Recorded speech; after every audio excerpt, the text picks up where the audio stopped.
The chamber hummed with artificial light, sterile and merciless.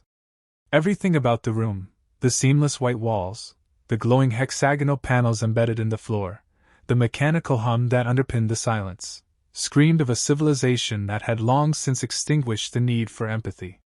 And in the center of it all, lined up like decorative ornaments awaiting inspection, were 67 human women.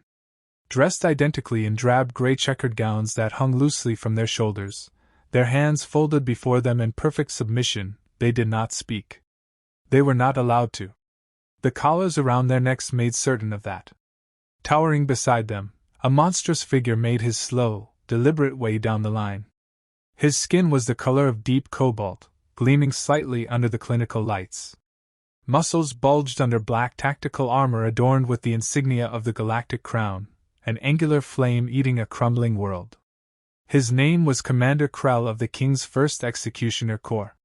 His eyes, two coal-black voids, settled on each woman in turn, expressionless as he evaluated them, then moved to the next. And when he reached the one marked by the Galactic King himself, he stopped. She was young, perhaps 25 by Earth standards, though her eyes held the stillness of someone who had long stopped measuring time. Her name was Lana Kess. Teacher. Mother. Uprising propagandist, as declared by the tribunal. The collar around her throat blinked once, then unlocked with a metallic click. Krell placed his enormous hand over her neck and turned to face the tribunal. Across from the women, seated behind crescent rows of sleek white terminals, were 12 alien judges robed in obsidian. Their faces were various, scaled, tusked, eyeless, but each bore the same expressionless approval as the executioner tightened his grip. Citizen of Earth Lana Kess, one of them droned, voice translated through cold vocal filters. You have been found guilty of treason against the Crown, of inciting rebellion, of harboring fugitives and disseminating Earth-centric sovereignty propaganda. The Crown does not tolerate sedition. Lana did not resist. Her eyes remained closed, lips slightly parted in silent defiance. The image of her son, barely 5, flashed in her mind, just as it had during the sleepless hours before the verdict. She had whispered to him through the glass of the detention center. Don't cry, baby. You'll live. And that's all that matters. The king himself watched from above, seated on a dais that floated midair. He was a gaunt creature, tall and skeletal with eyes like violet blades. His skin shimmered with iridescent scales, and his thin crown pulsed with energy. To him, this was not justice. It was spectacle. A warning broadcast across hundreds of systems where humanity still whispered of freedom in the shadows. Krell's voice thundered across the chamber. Sentence carried. A sharp snap echoed, mechanical and final. The collar re-engaged, now bearing the execution function. Lana's body went limp as the neural surge fired through her spine. She did not scream. She had trained herself not to give them that. Silence followed. Not mourning. Not reflection. Just the quiet of process continuing. The next woman stepped forward without command. The line shifted, automatic, conditioned. Marine Salva. Bioengineer. Refused to alter Terran DNA for sterilization compliance. Her crime, subverting the reproductive policies of the Galactic Order. Across the galaxy, thousands of screens showed the same feed. In spaceports, marketplaces, labor camps, and orbital classrooms, humans were forced to watch. Some turned away, others couldn't. On Earth, the last of humanity's sovereign ground, leaders watched from deep within the Arctic bunker, eyes hard as steel. General Vasquez stood with arms folded as the broadcast continued. Cut the feed, he growled. The technicians obeyed, though their hands shook. Around him, the Terran High Council sat stunned. President Elena Merrick broke the silence. That was Lana Kess. From Arcadia Colony. She was a teacher, Vasquez finished. I know. I trained her brother. They all knew what this meant. This wasn't just an execution. It was ritual humiliation. A clear, calculated message: humanity's resistance ends now, or its women die screaming. We can't wait any longer, whispered Merrick. Protocol Thanatos must be activated. For months, Earth had tried to negotiate to delay. They had sabotaged the Crown's relay satellites, forged peace envoys, and even sent tribute. But there were lines even tyrants shouldn't cross. And hanging daughters, mothers, and sisters for the crime of remembering freedom was one of them. From the shadows of the command chamber, an old man stepped forward. His beard was white, not by age but by exposure to radiation during the first orbital purge. Dr. Kellen Rye, the architect of Earth's most forbidden defense systems. "I've kept the Leviathan protocol buried for 16 years, he said. "But I'll dig it up now. If you're all finally ready to stop asking the stars for mercy." Across Earth's military bases, encrypted channels came alive. Fleets hidden in gas giants stirred. Moon-based relays sent deep pulses to classified coordinates. In the jungles of old Brazil, AI cores reactivated after decades of sleep. The Galactic Crown had called for submission. Humanity would answer with extinction. In the underground chambers of the Leviathan hangar, the floor split apart, revealing a colossus buried beneath layers of rock and magnetic shielding. It was not a ship. It was a judgment. 20 kilometers of armor, armed with gravitational shear cannons and sunborn warheads. A thing built not to conquer, but to erase. And it would not fly alone. In the orbital scrapyards of Mars, sleeper drones awakened. In Europa's icy caves, psychic operatives began neural synchronization. On the blackened ruins of Titan, the Black Echo Division boarded their carriers with quiet fury. There were no speeches. No anthems. Only war. General Vasquez addressed the War Council one final time. "The king thinks he's taught us fear. But he's wrong. He taught us focus. He taught us how to aim." At the heart of Earth's command chamber, President Merrick signed the war order. Her hands did not tremble. The message transmitted across the stars was short, brutal, and final. "You hanged our daughters. Now we'll hang your stars." And somewhere, in the vast darkness between systems, a fleet surged forward through slip space, engines burning blue with vengeance. The reckoning had begun. Valor's jaw twitched. "Then they haven't been paying attention. Give them a reason to start praying." With a flick of his fingers through the command interface, he triggered the Leviathan's first command relay. Far ahead, the colossal war engine opened its belly. It didn't fire torpedoes. It rewrote the battlefield. A sliver of synthetic gravity collapsed space just enough to rupture the Crown's defense barrier. It didn't explode, it vanished, its particles dragged into a curvature loop that melted into vacuum. Then came the second wave. Earth's drones poured through the breach like hornets, each no larger than a shuttlecraft, but armed with adaptive AI and monofilament warheads. They weaved between enemy ships, tearing into engine cores and escape decks. No quarter. No pause. Just the execution of a people's fury. Above Thanex's largest city, alien defense towers rose, lighting the skies with antimatter flak. But it was already too late.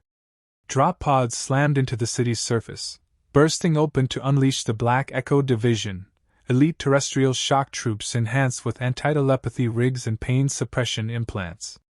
Their eyes glowed faint red in the dust as they advanced street by street, not for conquest, but for message. Reese Valor descended among them, leading from the front.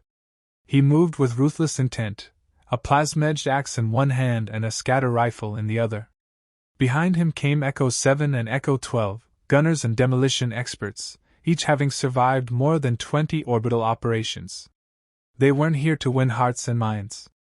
They were here to silence a planetary nerve center in under 4 hours. The resistance was brutal. Crown enforcers deployed their last biomechs, towering things of chitin and synthetic muscle wrapped in grav armor. In the city square, one leapt into the center of Echo's advance, unleashing sonic concussions. Valor didn't flinch. He surged forward, letting the shockwaves slam into his armor as he rammed the axe upward into the creature's jaw, then fired 3 scatter bursts into its core. It convulsed and collapsed, spraying bioluminescent gore. Reports streamed in. Crown supply routes shattered. Orbital stations overridden. Broadcast hubs hijacked. The Galactic King's elite had been scattered too far across the stars, and Earth's vengeance struck faster than bureaucracy could respond. The Empire had stretched its limbs across the galaxy, but its heart had grown brittle. Still, it was not without retaliation. On the third day of the offensive, the King's High Executor issued Protocol Starburn, a directive to deploy black hole warheads near rebel-aligned systems. Entire human colonies began disappearing from spacetime, swallowed by engineered singularities. Dozens of ships went silent. Trillions of lives erased in an instant. Earth's fleet didn't slow. Their grief had already been burned into resolve. In the command chamber of the Leviathan, Dr. Kellen Rye monitored the AI's combat heuristics as they evolved in real time. The old man looked older still now, his breathing wheezing from lungs long damaged by Terran war dust. Yet his hands remained steady. "Phase convergence in 8 minutes," the ship's AI stated in its emotionless tone. "Throne world vector established." "Good," Rye whispered. "Time to tear the crown off the beast." Back in the fleet, President Alina Merrick monitored the offensive from Earth Command, each transmission showing her not just the war's momentum, but its cost. Whole brigades wiped out. Orbital colonies obliterated. She knew victory would leave humanity scarred. But there was no longer any acceptable cost short of annihilation for the enemy. The King had chosen a war of extinction. Humanity had simply resolved to outlive him. As the fleet warped toward the throne world, Crown reinforcements emerged from subspace. 27 capital ships, flanked by death engines that had laid waste to dozens of worlds in their campaign of dominance. The Empire had not been idle. They had saved their wrath for this. And the battle that unfolded eclipsed everything humanity had fought before. The stars became a battlefield of gravity implosions and quantum fractures. Ships split in half from kinetic lances moving faster than light. Human pilots screamed war songs before kamikaze plunges into enemy dreadnoughts. AI-controlled assault platforms calculated 3 million vectors per second, targeting Imperial nodes with mathematical cruelty. Blood and circuitry spilled in equal measure. In the final push, Valor's battalion broke through the planetary shield gate using a chained warp-fission cannon. The moment the breach opened, drop pods surged through the clouds and pierced the capital's dome. Crown forces inside fell back toward the palace fortress, but it was no longer defense, it was containment. Humanity had reached the center. Inside the throne chamber, the Galactic King stood waiting, surrounded by his last sentinels, 8 psionic guards trained from birth to kill with thought alone. His violet eyes narrowed as he watched the doors burst inward and saw Reese Valor step through, flanked by surviving members of Echo Division. The battle that followed was a blur of fire and thought, muscle and memory. The psionic guards lashed out, causing neural dissonance in Echo units, seizing control of implants and forcing soldiers to turn on each other. But Valor moved like a man possessed. His armor seared with psychic interference, yet he cleaved through the guards one by one. His mind was already beyond pain, beyond doubt. The King faced him with no weapon drawn, only his presence. "You could have been gods," he said softly. "We offered you peace. You chose slaughter." Valor's voice was low, nearly broken from exhaustion. "You offered cages. You chose to murder our daughters." The King raised his hands, violet energy coursing through his skin. "Then let us end this as gods do." But Valor didn't wait. He hurled a pulse grenade, then lunged through the explosion. In the flash of light and smoke, he reached the King and slammed his fist into his chest, driving the axe down. The blade bit through bone and scale. The King's final words were lost in the rupture of his lungs. He died not as a god, but as another tyrant gutted in the dirt. Echo Division secured the throne room. Human engineers transmitted a live feed back to Earth, the corpse of the King displayed on the steps of his own dais. It was not vengeance. It was judgment. 3 days later, the Empire's governors surrendered. Most not out of loyalty, but out of terror. Their fleets were broken, their cities ash, and their rulers dead. Earth did not occupy. It withdrew. Left the ruins behind, scorched and echoing with memory. In the war's aftermath, a new council formed, not to rule, but to remember. They were called the Keepers. Their only task was to archive the truth of what had happened, so that humanity would never again forget the cost of allowing tyrants to rule. At the place where Lana Kess had been executed, a monument was raised. Not of her face or her body, but her final words, recovered from deep memory implants installed before her arrest. They were simple, almost quiet. "My son will grow up free." Above the monument, etched in every galactic tongue, were 4 words. "Let them never forget." And far beyond, in the cold reaches of space, Earth rebuilt. Not with dreams of empire, but with fire in their bones and peace carved from the ashes of defiance.